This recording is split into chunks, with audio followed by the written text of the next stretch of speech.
Bem-vindos ao canal Testemunhos de Fé. Hoje vamos conhecer uma das mais extraordinárias jornadas já registradas na Bíblia. A história de um jovem que foi vendido como escravo, mas se tornou o segundo homem mais poderoso do Egito. Prepare-se para descobrir como a fé inabalável pode transformar até mesmo a maior injustiça em propósito divino. Imagine um garoto de apenas 17 anos, amado por seu pai, mas odiado pelos próprios irmãos. Um jovem cheio de sonhos que recebeu visões de Deus sobre um destino grandioso, mas que seria lançado numa cova escura, vendido como escravo e esquecido por todos. Esse era José, um homem escolhido por Deus para uma missão que mudaria o curso da história de uma nação inteira. Mas o caminho até lá seria repleto de traições, sofrimento e mistérios que só o Senhor poderia revelar. A narrativa começa em Gênesis 37, quando José, filho de Jacó, vivia na terra de Canaã com sua família. Era o tempo dos patriarcas, quando Deus falava diretamente aos homens através de sonhos e visões. Israel, que era o nome de Jacó, havia recebido as promessas de Deus e vivia com seus filhos, seus rebanhos e suas posses. Mas nem tudo era paz naquela família. Havia ciúmes, inveja e ódio que fermentavam nos corações dos filhos mais velhos de Jacó. José era o filho predileto de Jacó, fruto do seu amor com Raquel, a mulher que ele mais amava. Desde pequeno, José era diferente. Ele tinha uma sensibilidade especial, uma conexão com o divino que seus irmãos não compreendiam. Enquanto seus irmãos cuidavam dos rebanhos de forma comum, José recebia sonhos, visões do Senhor. Ele era jovem, belo, inteligente e, acima de tudo, tinha um coração segundo o coração de Deus. Mas essa escolha divina despertava inveja. Seus irmãos viam em José um rival, alguém que parecia ser favorecido pelo pai, e pior ainda, por Deus.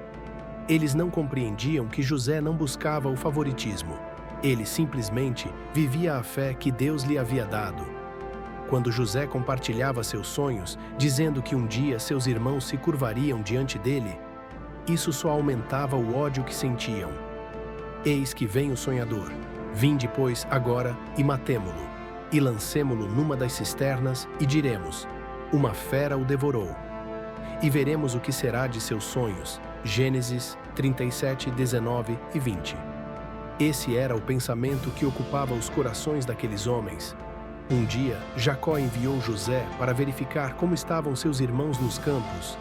Quando o viram vindo de longe, seus corações se encheram de ira.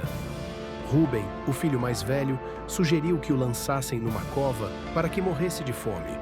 Mas Judá, movido por uma compaixão que o Senhor colocou em seu coração, propôs que o vendessem como escravo aos ismaelitas que passavam. E assim foi feito.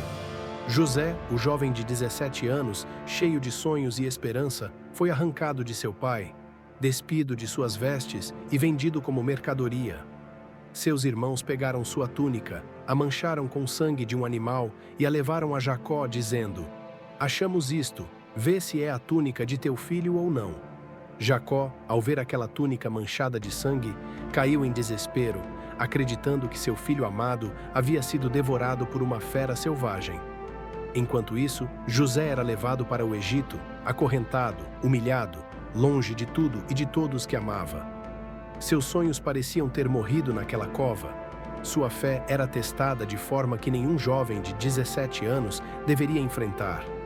Mas o que seus irmãos não sabiam era que o Senhor estava com José, mesmo nas trevas do cativeiro. E o Senhor estava com José, e ele era homem bem-sucedido. Gênesis 39, 2. Mesmo vendido como escravo, mesmo longe de sua família, mesmo em uma terra estrangeira, José não perdeu sua fé. Ele foi comprado por Potifar, capitão da guarda do faraó, e o Senhor abençoou tudo o que José fazia. Potifar viu que o Senhor estava com José e o promoveu, colocando-o como superintendente de toda a sua casa. José prósperou em tudo, e a bênção de Deus se estendia a toda a casa de Potifar por causa de José.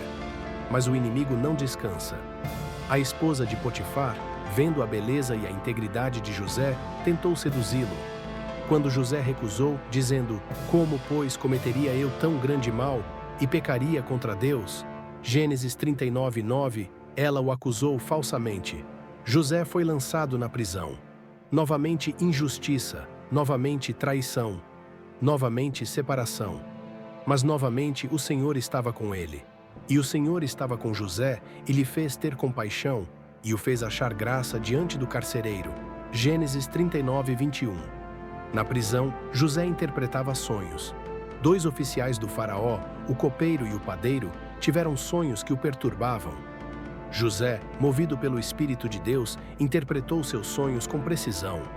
Ao copeiro disse: dentro de 3 dias o faraó te exaltará e te restaurará ao teu lugar. Ao padeiro disse: dentro de 3 dias o faraó te fará enforcar. E tudo se cumpriu exatamente como José havia dito. Mas o copeiro, quando foi libertado, esqueceu-se de José. Mais uma traição, mais uma espera. Mas Deus nunca esquece de seus filhos. 2 anos se passaram, José permanecia na prisão, esquecido por todos, mas o Senhor tinha um plano. O faraó teve um sonho que o perturbava profundamente. 7 vacas gordas eram devoradas por 7 vacas magras. 7 espigas cheias de trigo eram devoradas por 7 espigas vazias. Nenhum dos sábios do Egito conseguia interpretar. Então o copeiro subitamente lembrou-se de José. Lembrei-me hoje dos meus pecados, disse ele ao faraó. Havia um jovem hebreu conosco, servo do capitão da guarda, e interpretou para nós os nossos sonhos. E cada um conforme a interpretação de seu sonho se cumpriu. Gênesis 41, 9 e 13. José foi trazido apressadamente da prisão. Depois de se barbear e trocar de roupas, foi levado à presença do faraó. E ali, naquele momento sagrado, José interpretou o sonho. 7 anos de abundância seriam seguidos de 7 anos de fome terrível. O Egito precisava se preparar. O faraó, reconhecendo a sabedoria e o Espírito de Deus em José, disse: porquanto Deus te fez saber tudo isto, ninguém há tão discreto e sábio como tu. Tu estarás sobre a minha casa, e por tua boca se governará todo o meu povo. Somente no trono serei maior do que tu. Gênesis 41, 39 e 40. Do cativeiro à glória, da prisão ao palácio, do esquecimento ao poder. Em um único dia, José passou de escravo a vice-rei do Egito. Ele tinha apenas 30 anos. Seus sonhos, aqueles que seus irmãos ridicularizavam, estavam se cumprindo de forma que ninguém poderia imaginar. Meus irmãos, a história de José nos ensina verdades profundas que precisamos compreender em nossas próprias vidas. Primeiro, a fé verdadeira não depende das circunstâncias. José foi traído, vendido, acusado falsamente, esquecido. Mas em cada situação, ele manteve sua confiança em Deus. Ele não se tornou amargo, não perdeu a esperança, não abandonou sua integridade. O Senhor está comigo, ainda que eu ande pelo vale da sombra da morte, como diria o salmista. A fé de José era inabalável porque estava fundada em Deus, não nas circunstâncias. Segundo, Deus transforma a injustiça em propósito. Aquilo que seus irmãos fizeram com má intenção, vender José como escravo, Deus transformou em salvação.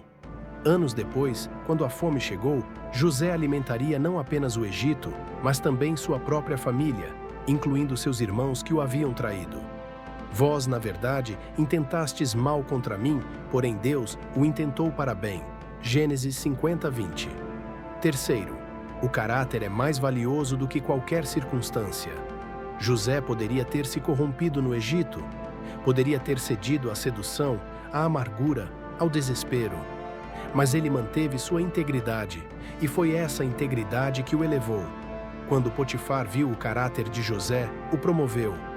Quando o faraó viu a sabedoria e o Espírito de Deus em José, o exaltou. Talvez você esteja passando por uma injustiça agora.